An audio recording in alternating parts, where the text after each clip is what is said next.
ছেলেটার কথাগুলো একটু মন দিয়ে শুনেন। কতটা ধন্য সেই মা-বাবা, যে মা-বাবা এমন একটা সন্তান জন্ম দিয়েছেন। সেই মা-বাবার জন্য দোয়া করি, আল্লাহ পাক তাদেরকে দোজাহানেই কল্যাণ দান করুক। মনোযোগ দিয়ে ছেলেটার কথাগুলো শুনেন। উমরা না করতে পারলে অন্তত কিছু সওয়াব তো পেলাম ওই দুর্গতদের জন্য। আর কি এই টাকাটা আমি জমাচ্ছিলাম উমরা করার জন্য। আমি আজ খুবই আনন্দিত যে সবার জন্য আমি কিছু টাকা ডোনেশন করতে পেরেছি। আর টাকার অ্যামাউন্ট হচ্ছে 14,500 টাকা।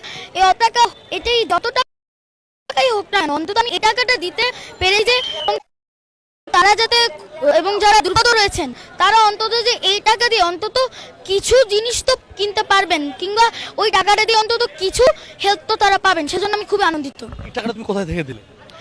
মূলত এই টাকা জমা, এটা আমার জমা টাকা।